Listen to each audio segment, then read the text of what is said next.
이게 눈이 작잖아요. 눈 알 자체가 작아요. 핵폭발할 때 화상을 입을 정도면 섬광의 에너지가 엄청나거든요. 그러면 이제 눈이 터질 수도 있겠죠.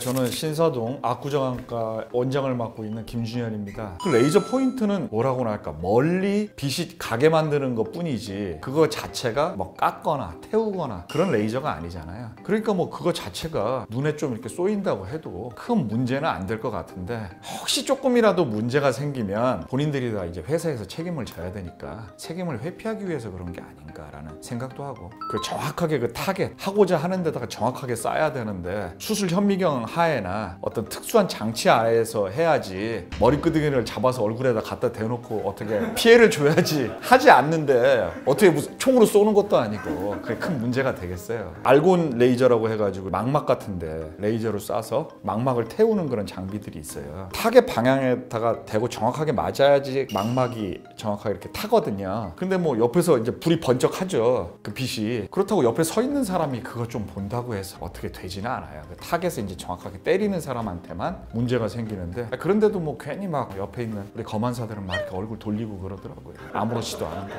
그게 무슨 무기도 아니고. 불났을 때 만약에 눈에 화상 입으면 안 보이잖아요. 그러면 못 도망치잖아요. 직접적으로 화상 입으면 엄청나죠. 불난 거 못 보셨죠? 그 연기도 엄청 뜨겁거든요. 몇 미터 떨어진 불에서 막 엄청난 열이 오면 눈 뜨기 힘들어요. 그러면 뭐 각막 같은 것도 화상을 입을 수 있고 하죠. 웬만한 사람들은 그 눈에 들어가면 눈 못 떠요. 화생방보다도 더 심하잖아요.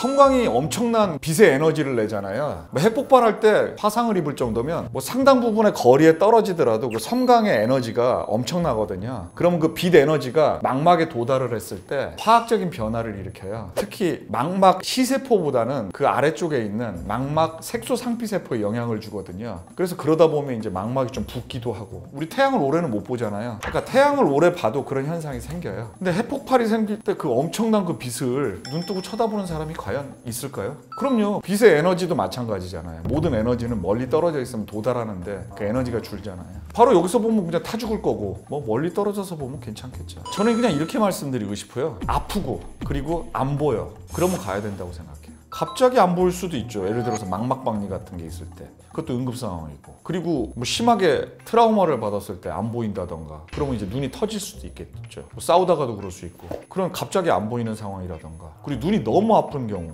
감염이 돼서 그거는 빨리 감염을 잡아줘야 되니까. 갑자기 흐리게 보이는 거는 그 강도가 어느 정도인지, 그리고 그게 계속 되는지, 계속 지속되면 그건 가봐야 되고, 그랬다 안 그랬다 그러면 대부분 안구건조증일 경우가 많고. 의학이라는 게 굉장히 간단해요. 상식선에서 자기가 생각을 해봤을 때 안 좋다 싶으면 이건 문제가 있는 거예요.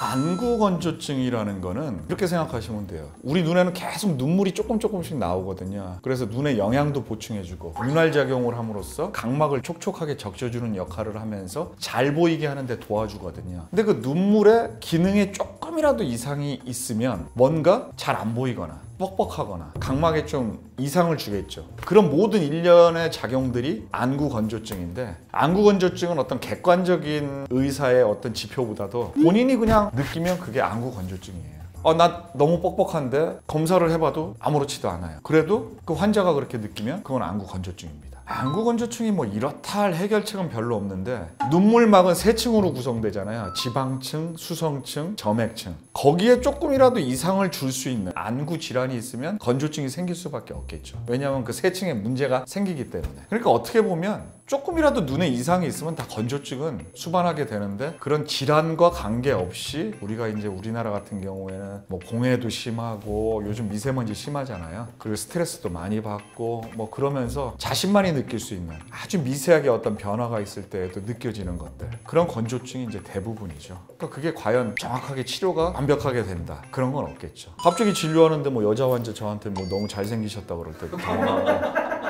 아니 웃으시는데 진짜예요. 수술하다가 웃는 사람도 있어요. 수술하고 있는데 막 웃고. 그래서 왜 웃냐 그러면 그 엑시머 레이저 치면 살 타는 냄새 나잖아요. 살 타는 냄새 난다고 웃기도 하고. 거의 없어요.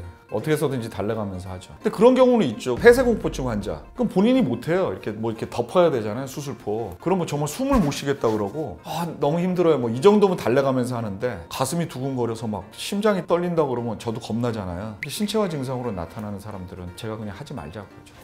그래서 그걸 좀 기준으로 나누면 돼요. 폐쇄공포증 있다. 비행기는 타세요? 그러면 비행기 못 탄다. 그러면 아마 안 될 겁니다. 거의 맞아요. 까다로운 눈, 작은 눈, 노출이 안 되니까. 그러니까 눈은 노출이 돼야지 수술을 할 수 있잖아요. 손이 들어갈 자리가 있어야 되잖아요. 기구가. 그래서 이제 칸소톰이라고 그래가지고 여기 이렇게 찢으면 좀 더 벌어지거든요. 그렇게 수술이 뭐 5분 이상 되는 적이 없어서 뭐 길어봤자 한 10분? 백내장도 요새 뭐 10분이면 끝나니까요. 저도 속이 좀 안 좋은 스타일인데 일단 비우고 가는데 5분 내지 10분은 참을 수 있어요. 환자가 그런 경우는 없어요. 환자도 다 비우고 오시겠죠 뭐. 눈 작은 사람들이 안경을 잘 안 쓰지 않나요? 왜냐하면 이게 눈이 작잖아요. 그러면 이 눈 알 자체가 작아요. 근데 이제 근시는 앞뒤 안축장이 길잖아요. 그러니까 눈이 큰 사람들이 근시가 많단 말이에요.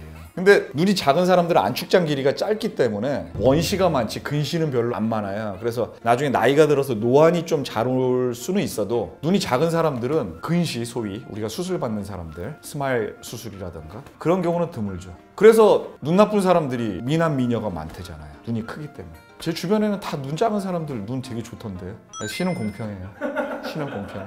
글쎄요, 저는 했는데 무서워서 안 하겠죠 뭐. 그런 사람들이 있어요. 저는 뭐 별로 안 좋게 보는데 그러면서 굴절 수술을 권유하는 것 자체가 정말 저는 아이러니라고 생각하고, 그래서 요즘은 수술도 발달하고 했기 때문에 안과 의사들도 대부분 받아요. 제가 옛날에 라식 라섹 할 때는 연예인들 수술 많이 했는데 요즘 스마일 라식 하고 나서는 별로 저는 한 사람이 없고 대부분 이제 저 밑에 있는 고병호 원장이 좀 많이 하죠. 트와이스도 하고 여자친구도 하고 제가 했죠. 렌즈 삽입술 했죠. 안내 렌즈 삽입술 했죠. 그분은 예전역에 라섹 수술을 했었어요. 라섹을 했는데 이제 다시 나빠졌는데 보니까 하면 위험하겠더라고요. 그래서 그냥 렌즈 삽입술을 했죠 제가. 요즘은 이제 라식 라섹하고 안 좋아지신 분들 중에서 다시 하고 싶지 않다, 라섹이 너무 아프다, 그런 기억이 있으신 분이나 제가 좀 이건 좀 위험할 것 같다 그러면 안내 렌즈 삽입술로 하시는 분이 굉장히 많아요. 손기술도 좋고 장비가 좋으면 좋겠죠 뭐. 손기술 좋은 사람이 장비 안 좋은 거 잘 안 쓰는데. 스마일 라식의 장점이라는 거는 라식과 라섹의 장점을 다 가지고 있죠. 라섹은 안전하잖아요. 상피만 벗겨내고 레이저를 치니까. 대신 퇴행이 잘 일어나요. 다시 안 좋아지는 경우가 많죠. 아프고 회복 기간이 길고. 대신 라식은 플랩을 열어서 레이저를 친 다음에 다시 덮어서 상피를 건드리지 않기 때문에 안 아프고 시력 회복이 빠르고, 하지만 아래쪽에 있는 잔여각막이 조금 남기 때문에 각막 확장증이나 그런 것들이 생길 확률이 높아지고. 근데 이제 스마일은 그 두 개의 장점을 다 가지고 있고, 왜냐하면 2mm만 절개를 해서 아예 엑시머 레이저를 이용하지 않고 깎을 양을 결정해서 위아래로 커팅한 다음에 그걸 갖고 나오는 거거든요. 그러니까 이제 두 개의 장점을 다 갖고 있죠. 스마일 라식 또 단점이 라식처럼 시력 회복이 빠르지는 않아요. 흐린 증상이 한 2주 정도 가요. 가격대가 비싸요. 회사에서 환자 한 명마다 사용하는 그 팩이 있어요. 끼우는 렌즈가. 그거에 라이센스를 매겨가지고 비싸게 받거든요. 기계 의사들한테 팔고 이제 팩도 팔면서 이중으로 이제 돈을 내야 되기 때문에 그 가격을 무시할 수가 없거든요. 그러니까 이제 가격이 올라가죠. 그것도 있고 뭐 워낙 장비 가격도 비싸고 그러니까. 안전하니까요. 안전하고 건조증도 적고 라식과 라섹의 장점을 다 가지고 있고 안 할 이유는 없죠. 부작용도 있죠. 스마일 라식도 드물게 라식에서 생기는 각막 확장증도 생길 수 있고요. 뭐 라식처럼 건조증이 심하지는 않지만 건조증도 있을 수 있고, 각막을 연방하는 수술에서 생길 수 있는 부작용은 다 생길 수 있죠. 다시 나빠지는 경우도 있고. 스마일 닥터 인증이라는 게 뭐냐 하면, 스마일이라는 게 수술 용어 자체가 짜이스사에서 나오는 비주맥스로 했을 때 스마일이에요. 이것도 수술 용어 자체가 페이턴트가 있나 봐요. 스몰 인시저널 렌티큘라 익스트랙션, 그래서 앞자를 딴 거거든요. 그래가지고 이제 스마일이라고 했는데, 수술 방법은 렌티큘을 만들어서 깎을 양을 정해진 거 판을 만들어서 꺼내는 방식은 다 유사한데 비주맥스사가 가지고 있는 여러 가지 특허들이 있어요. 그거를 사용했을 때 스마일이라는 수술 용어를 사용할 수가 있거든요. 그래서 비주맥스를 사용하고 있는 의사들에게 회사에서 인증을 해주는 거죠. 근데 그게 많지가 않아요. 이제 뭐 더 이상 잘 안 파는 것 같은데 회사에서. 더 팔아가지고 막 실수가 나오는 거를 원하지를 않아요. 좀 익숙한 분들한테 이렇게 계속 이렇게 그분들이 하는 걸 원하지. 회사 자체. 수정체가 있는 상태에서 위에다가 이렇게 얹어놓는 거잖아요. 그러다 보니까 좀 나이가 들어서 백내장이 오면 그 렌즈는 빼야 되고 백내장 수술한 다음에 다른 렌즈를 넣어야 돼요. 그러니까 평생을 연구하다고 얘기하는 거는 말에 어폐가 있는데, 이렇게 얘기하면 맞을 거예요. 백내장이 올 때까지 각막 내피세포들이 줄어들지 않는다는 가정하에 연구하다. 그 재질 자체가 틀려요. 그 뭐 인도 할머니 그런 렌즈는 아니에요. 적어도 굉장히 생체 안정적인 우리 몸에 뭘 삽입을 하면 우리 몸에서 알잖아요. 나는 가만 냅두라 그래도 내 면역세포들은 머리가 있지 않기 때문에 무조건 가서 공격해요. 외부에서 침입자가 들어왔기 때문에. 근데 면역학적 반응이 생기면 일단 염증 반응이 생기고, 그 염증 반응이 생기면 여러 가지 안 좋은 물질들이 나오면서 눈을 파괴시키잖아요. 들어왔는지 안 들어왔는지 모르게 만드는 그런 물질이어야 되는데, 그 물질이 콜라모예요. 아네렌 삽입수란 거는 넣었다가 뭐 10년이 지나서 이렇게 딱 잡아서 빼도 빠져요. 쉽게. 각막을 깎을 수 있는 건 한계가 있어요. 이게 각막이 얇아져서 각막 확장증이 생기거든요. 그거는 큰일 나는 거거든요. 그래서 우리가 세우는 기준이 있어요. 뭐 400 이상을 남겨놔야 되고, 뭐 눈이 나쁜 사람은 각막을 더 평평하게 만들어야 되기 때문에 많이 깎아야 돼요. 그러니까 많이 깎는 데는 한계가 있는 사람이 누구예요? 고도근시. 그리고 각막을 절대로 건드려서는 안 되는 사람들. 그런 사람들. 그리고 각막을 깎는 것 자체가 싫어. 위험하다고 들었어. 그런 사람들. 근데 요즘은 이제 각막을 건드리는 걸 싫어하는 사람들도 꽤 있기 때문에 고도근시가 아니라도 많이 합니다. 렌즈 삽입 수술을.